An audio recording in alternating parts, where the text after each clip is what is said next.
എല്ലാ കണ്ണുകളും റഫയിലേക്കാണ്. ആൾ ice to Rafah.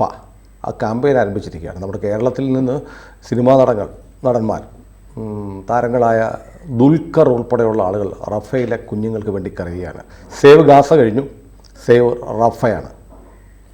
Save Lakshadweep ഉണ്ടായിരുന്നല്ലോ, എവിടെ പോയത്? അതുപോലെ ഇതും പോകും. ഇവർക്ക് റഫ കിഴക്കാണോ പടിഞ്ഞാറാണെന്ന് അറിയാമോ? എവിടെയാണെന്നറിയാമോ? ഒരു ചുക്കുമില്ല, ചുമ്മാ അതങ്ങോട്ടൊരു ക്യാമ്പയിൻ തുടങ്ങുക. ചില സിനിമാ താരങ്ങൾ അവർ നോക്കുന്നത് ഇതെവിടെ നിന്നാണ് ഇതിൻ്റെ ഉത്ഭവം, ക്യാമ്പയിൻ എവിടെ നിന്നാണ്, നമ്മുടെ ആൾക്കാരാണ്, ചുമ്മാ അതിൻ്റെ കൂടെ കൂടും. ഇത് ചിലപ്പോൾ അവരെ അറിഞ്ഞു പോലും കാണില്ല. ഇപ്പോൾ ഈ പറഞ്ഞ ദുൽഖർ സൽമാൻ അറിഞ്ഞോ ഇല്ലെന്ന് എനിക്ക് ഉറപ്പില്ല. അയാളെ അറിയാതെ തന്നെ ഇത് ചെയ്ത് അറിഞ്ഞു കഴിയുമ്പോഴുണ്ടല്ലോ പുള്ളിയായിരിക്കും അതിലൊന്നും ഇനി ഇടപെടാൻ പോകേണ്ടത്, ഞാൻ ഇതിലില്ല എന്ന് പറഞ്ഞു കഴിഞ്ഞാൽ അടുത്ത വിളി തുടങ്ങുന്നില്ല. ഇതൊക്കെയാണ് ഇവർക്ക് വരുന്ന കുഴപ്പം, പ്രത്യേകിച്ച് സിനിമാ താരങ്ങൾക്ക്. അവരുടെ പേര് വെച്ച് നമ്മളൊരു ക്യാമ്പയിൻ തുടങ്ങി അത് ക്ലിക്കായി കഴിഞ്ഞാൽ പിന്നെ അതിൽ നിന്ന് അവർക്ക് പുറത്തിറങ്ങാൻ പ്രയാസം. അവർ ചതിയന്മാരാകും. പിന്നെ അതിൻ്റെ പുറത്ത് ബഹളമാകും. കുറേ പേര് പറയും ഇല്ല നിങ്ങളുടെ സമ്മതം ഇല്ലാതെ ഇത്രയും അവർ മുന്നോട്ട് കൊണ്ടുപോകില്ലല്ലോ, അയ്യോ ഞാൻ അറിഞ്ഞില്ല, പിന്നെ നാട്ടുകാരെല്ലാം അറിഞ്ഞ കാര്യം താൻ മാത്രം അറിയാതിരിക്കും. ഇങ്ങനെയൊക്കെ കുഴപ്പം ഭയന്നിട്ട് ഇവർ മിണ്ടാതിരിക്കും. ഏതായാലും അതൊന്നും വിഷയമൊന്നുമല്ല. ഈ റഫയിൽ പാലസ്തീൻ്റെ കുറേ ബഹളം നടത്തിയല്ലോ. ഇപ്പോൾ പാലസ്തീൻ വേണ്ട, റഫ മതിയോ? ഗാസ കഴിഞ്ഞു, പാലസ്തീൻ കഴിഞ്ഞു, അത് ഗാസയായിട്ട് ചുരുങ്ങി. ഗാസയിൽ നിന്ന് ഇപ്പോൾ റഫയിലെത്തിയിരിക്കുകയാണ്. റഫ വേറൊരു സ്ഥലമോ മറ്റാണെന്നാണ് ഇവരുടെ വിചാരം. റഫ എവിടെയാണെന്ന് തന്നെ ഇവർക്കറിയില്ല. റഫ വേറൊരു സ്ഥലമാണെന്ന് വിചാരിച്ചിട്ടായി ബഹളം. ഈ ഗാസയുടെ തെക്കേ മുനമ്പ് ആണ് റഫ. ഏകദേശം ഈജിപ്റ്റുമായിട്ട് അതിർത്തി പങ്കിടുന്ന സ്ഥലം റഫ. അതാണ് ലാസ്റ്റ് ഇവരുടെ ബാസ്റ്റ്യൻ ഹമാസിൻ്റെ.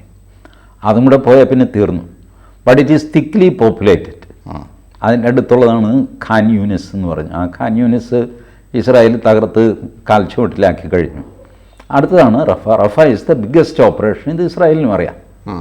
അപ്പോൾ ആ ഓപ്പറേഷൻ നടന്നുകൊണ്ടിരിക്കുന്നു. അതിലാണ് ഞാൻ പറഞ്ഞില്ലേ 70 തുരങ്കങ്ങൾ കണ്ടെടുത്തു. അതിൽ 50 ഈജിപ്തിലേക്ക് പോകുന്നു, ബാക്കി 20 വേറെ എവിടെയോ പോകുന്നു. ഇങ്ങനെയൊക്കെയുള്ള സ്ഥിതി. അതിൽ ഇവർ ക്യാമ്പയിൻ ചെയ്ത് എന്തുണ്ടാക്കും? ഇവിടെ യുണൈറ്റഡ് നേഷൻസ് മൊത്തം ആവശ്യപ്പെട്ടിട്ട് മൈൻഡ് ചെയ്യാത്ത ഇസ്രായേലാണോ ഇവരുടെ ക്യാമ്പയിൻ കേട്ട് ഭയപ്പെടാൻ പോകുന്നത്? ഈ സംഭവം എന്താണെന്നറിയാമോ? കേരളത്തിലെ മുസ്ലിങ്ങളെ ഒന്നിപ്പിച്ച് നിർത്തുക, അവരിൽ ഒരു പെർസിക്യൂഷൻ മാനിയ ഉണ്ടാക്കുക. നിങ്ങളെപ്പോഴും തല്ലുകൊള്ളുന്നവരാണ്, പീഡിപ്പിക്കപ്പെടുന്നവരാണ് നിൽക്കണം. ലോക ഇസ്ലാമാണ് നാട്ടുകാരെ മുഴുവൻ തല്ലുന്നതും വെട്ടിക്കൊല്ലുന്നതും വെടിവെച്ച് കൊല്ലുന്നതുമില്ല. ബട്ട് അവരുടെ ആർഗ്യുമെൻ്റ് എന്താണെന്ന് വെച്ച് കഴിഞ്ഞാൽ മുസ്ലിങ്ങൾ പീഡിപ്പിക്കപ്പെടുന്നു, ഇസ്ലാം ഖത്രെ മേ ഹെ, മുസ്ലിം അപകടത്തിൽ. ഇങ്ങനെ നിലവിളിക്കുന്ന ഒരു മനോഭാവത്തിലേക്ക് ഇവരെ കൊണ്ടുവരിക. അതാണ് പെർസിക്യൂഷൻ മാനിയ. ഈ പെർസിക്യൂഷൻ മാനിയ ക്രിയേറ്റ് ചെയ്ത് നിർത്താനുള്ള പോപ്പുലർ ഫ്രണ്ട് ചിന്താഗതിക്കാരുടെ ഡിസൈനിൽ ഇവരെല്ലാം അറിഞ്ഞും അറിയാതെയൊക്കെ ചെന്ന് ചാടി. മുസ്ലിമിനെ കൊന്ന കുഴപ്പമില്ല. യമനിൽ 2 ലക്ഷം മുസ്ലിം. അത് കുഴപ്പമില്ല, അത് കുഴപ്പമില്ല. നമ്മുടെ അതാണ് അങ്ങനെ കെയർഫുള്ളി ക്രിയേറ്റ് ചെയ്യുന്നൊരു നരേറ്റീവാണിത്. ക്രിസ്ത്യാനികളിൽ നോക്കും, മണിപ്പൂരിലെ ക്രിസ്ത്യാനികൾ അത് കരയാനുള്ള ഒരു കാരണമാണ്. പക്ഷേ അസർബൈജാനിൽ 1.5 ലക്ഷം ക്രിസ്ത്യാനികളെ, അർമീനിയൻ ക്രിസ്ത്യാനികൾ അസർബൈജാനിലേക്കോ അതോ അസർബൈജാനിൽ തിരിച്ചോ, എനിക്ക് ഈ പേരുകളും ക്രിസ്ത്യൻ മുസ്ലിം ഇതുമായിട്ട് ബന്ധപ്പെടുത്താത്തതുകൊണ്ട് എനിക്കറിയില്ല. ഏതായാലും ആ അതിർത്തിയിൽ 1.5 ലക്ഷം ക്രിസ്ത്യാനികൾ പലായനം ചെയ്തു. ഒരു വാർത്ത പോലും ആയില്ല, വാർത്തയായിട്ട് കൊടുക്കണ്ട. ഇന്നലെയും മിനിഞ്ഞാന്നുമായി പാകിസ്ഥാനിൽ 100 കണക്കിന് ക്രിസ്ത്യാനികളുടെ വീടുകൾ തീ വെച്ചുകൊണ്ടിരിക്കുക. നമ്മുടെ ഒരു മാധ്യമങ്ങളിലും ഇല്ല. അപ്പോൾ അവർ പറയും ഞങ്ങൾ ഇന്ത്യയിലാണ്, ഇന്ത്യയിലെ കാര്യം മാത്രം നോക്കിയാൽ മതി. എന്നാൽ പിന്നെ പാലസ്തീൻ്റെ കാര്യം നോക്കുന്നത് എന്തിനാ? ശരി, എനിക്ക് കുഴപ്പമൊന്നുമില്ല. മണിപ്പൂരിലെ ക്രിസ്ത്യാനിയെ പറ്റി നിങ്ങൾ പറയുന്നു, കേരളത്തിലെ ക്രിസ്ത്യാനി, ആന്ധ്രയിലെ ക്രിസ്ത്യാനി, ശരി, ഇന്ത്യയിലെ ക്രിസ്ത്യാനിയെ പറ്റിയാണ് നിങ്ങളുടെ പറയും. അപ്പോൾ മുസ്ലിം വന്നു കഴിയുമ്പോൾ നിങ്ങൾ അന്താരാഷ്ട്രത്തിലേക്ക് ഓടുന്നത് എന്താ? അതേ അന്താരാഷ്ട്രത്തിൽ യമനിലെ കാര്യം എടുക്കാത്തത് എന്താ? ഇതാണ് ഇവരുടെ ഇരട്ടത്താപ്പ് എന്നൊക്കെ പറഞ്ഞ ഒരു പഴയ പ്രയോഗമായി. ഇപ്പോൾ 3ഉം 4ഉം താപ്പാണ്. താപ്പ് എന്ന് പറയുന്ന അളവാണല്ല. ഇപ്പോൾ ഈ ഇസ്ലാമിനെ അളക്കുന്നത് ഒരു പാത്രം വെച്ച്, ക്രിസ്ത്യാനിയെ വേറൊരു പാത്രം വെച്ച്, ഹിന്ദുക്കളെ 3ാമതൊരു പാത്രം വെച്ച്, സിഖുകാരെ നാലാമതൊരു പാത്രം വെച്ചു. ഇങ്ങനെ അളക്കാനുള്ള താപ്പുകൾ ഒരുപാടാണ് മീഡിയയുടെ കയ്യിൽ. അല്ല, മുസ്ലിങ്ങൾക്ക് പല താപ്പുകളുണ്ട്. മുസ്ലിമിനെ കൊന്നാൽ ഒഴിവാക്കുന്നൊരു താപ്പ് അങ്ങനെയുണ്ടല്ലോ. അങ്ങനെ പലതും. അല്ല ടി ജി, എൻ്റെ ഒരു സംശയം, ഇപ്പം നമ്മൾ പലതവണ നമ്മൾ പറഞ്ഞതാണ്, ഇപ്പോഴും ഈ റഫേലെ കുഞ്ഞുങ്ങൾക്ക് വേണ്ടി കരയുന്നു. ഇപ്പോൾ നമ്മുടെ നടന്മാർ അറിഞ്ഞോ അറിയാതെയാണെന്ന് ഞാൻ കരുതുന്നില്ല.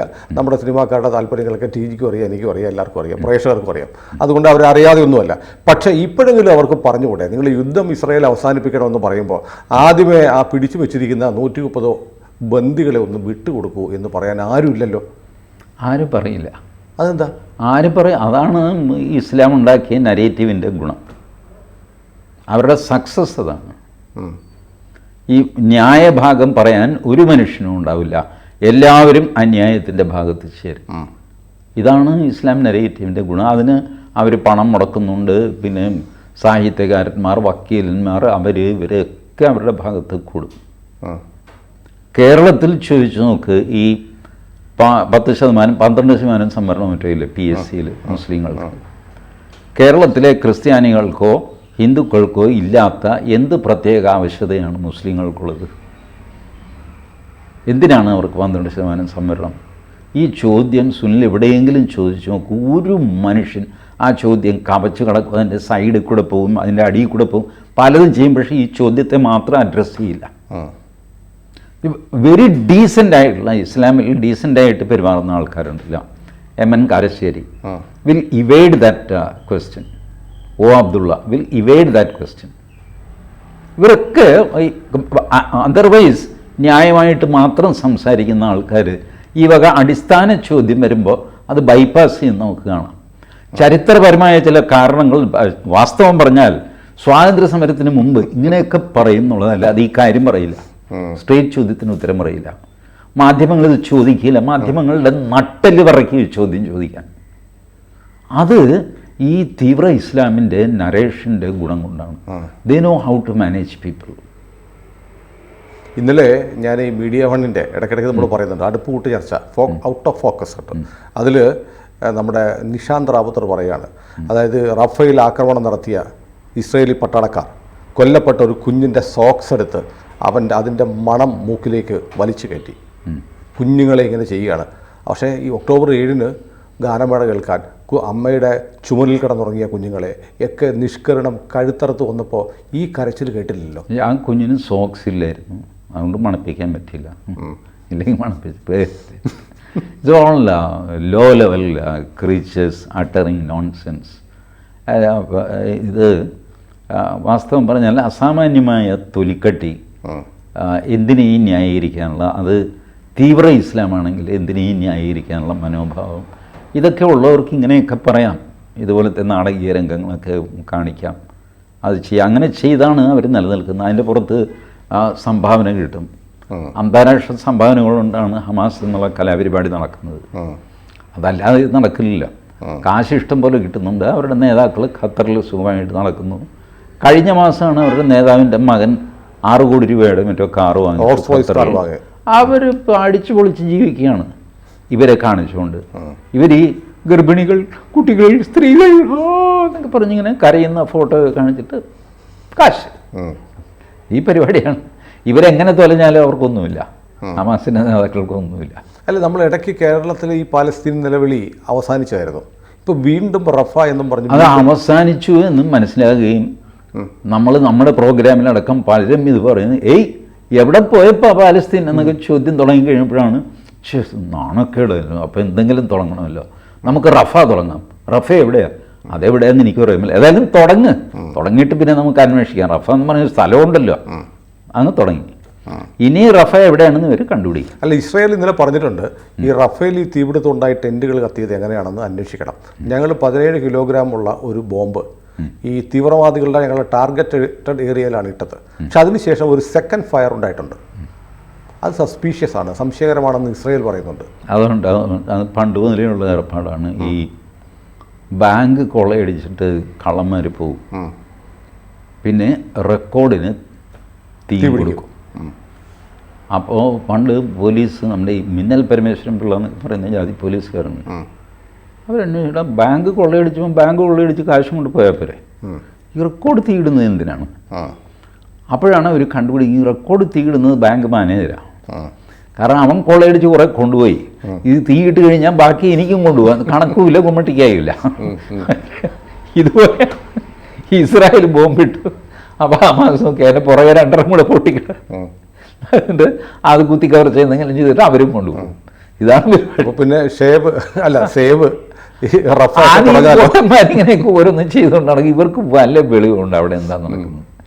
ബാങ്ക് കൊള്ളയ്ക്ക് ശേഷമുള്ള തീവെപ്പ് പോലെയാണ് റഫേൽ ഇസ്രായേൽ ആക്രമണം കഴിയുമ്പോൾ ഹമാസ് തന്നെ 4 എണ്ണം കൂടുതൽ പൊട്ടിക്കും. പൊട്ടിച്ചു കഴിഞ്ഞാൽ ഇവരുടെ ഉള്ള കാശ്, പൈസ ഉണ്ടാകും, സ്വർണം ഉണ്ടാകും, വീടായി കഴിയുമ്പോൾ ഒരുപാട് സാധനങ്ങളുണ്ടാകുമല്ലോ, ഇതെല്ലാം വാരിക്കെട്ടി അവരും കൊണ്ടുപോകും. അതാണ് ഹമാസ്. ലോകത്തിൻ്റെ പല ഭാഗത്തുനിന്ന് സംഭാവനയും വരും. ഇതാണ് ഹമാസ്. ഇതൊരു കൊള്ളസംഘവും കൂടെയാണ്, അല്ലാതെ ഇവർക്ക് എന്ത് മര്യാദയും വല്ലതുണ്ടോ? ഇത് കത്തിച്ചിട്ട് ഇസ്രായേലിൻ്റെ തലയിൽ വയ്ക്കും. ഏത് ബോംബ് പൊട്ടിയാലും ഇസ്രായേലിൻ്റെ തലയിലാണല്ലോ. അപ്പോൾ ഇപ്പോൾ സൂത്രത്തിന് നമ്മുടെ കാര്യം കാണാം. അതൊക്കെയാണ് ഹമാസിൻ്റെ ബുദ്ധി. ഇതിന് ഈ നമ്മുടെ അവിടെ ഒന്നും പോകേണ്ട കാര്യമില്ല, സ്കോട്ട്ലൻഡ് യാർഡിലൊന്നും പോകണ്ട. ഇവിടുത്തെ നമ്മുടെ ഹെഡ് കോൺസ്റ്റബിൾ തങ്കപ്പനോട് ചോദിക്കുക, ചേട്ടാ ഇന്ന മാതിരി ഒരു സംഭവമുണ്ട്. അപ്പം തന്നെ പുള്ളി പറയും, എടാ അത് അവൻ തന്നെ ആയിരിക്കും കേട്ടോ, കാരണം ഇങ്ങനെ കേരളത്തിൽ നടന്നുകൊണ്ടിരുന്നതാണ്. അത് പോലീസുകാർ പിടിച്ചിട്ടാണ് പിന്നെ ആ സംഭവം കുറഞ്ഞത്. ഇപ്പോൾ ബാങ്ക് കൊള്ള മാത്രമാണ്, തീവെപ്പില്ല. അല്ലെങ്കിൽ നമ്മുടെ കരുവന്നൂർ ബാങ്കൊക്കെ ഇപ്പോൾ 8 നിലയിൽ പൊട്ടേണ്ടതാണ്, തീയിട്ട് നശിപ്പിക്കേണ്ടതാണ്. ആ ട്രെൻഡ് പഴയ കൊള്ളാവുന്ന പോലീസുകാർ നിർത്തി. ഇപ്പോഴുള്ളവർക്ക് അത് സാധിക്കില്ല. അതിനുള്ള ആംബിയറൊന്നും ഇപ്പോൾ പോലീസിനില്ല. ഈ വല്ലാതെ നമ്മുടെ പോലീസിനെ ദുരുപയോഗം ചെയ്ത് അവരുടെ ആത്മവിശ്വാസവും പോയി ഒക്കെ നശിപ്പിച്ചു. സത്യത്തിൽ നമ്മുടെ ഇത്രയും നല്ല പോലീസ് അറിയില്ല കേട്ടോ. You go back to the history. Kerala പോലീസിൻ്റെ ഹിസ്റ്ററി നോക്കിക്കഴിഞ്ഞാൽ ഒന്നാം തരം പോലീസുകാരാണ്. അവർക്ക് ഏറ്റവും അധികം ഉള്ളത് കോമൺ സെൻസാണ്. അതാണ് ഈ ബാങ്ക് കൊള്ളയടിച്ചു, റെക്കോർഡ് കത്തിച്ചു എന്ന് പറയുമ്പോൾ തന്നെ സാമാന്യ ബുദ്ധിക്ക് ആലോചിച്ചാൽ ഇതിൻ്റെ ബെനിഫിഷ്യറി ആരാ? മാനേജരാണ്.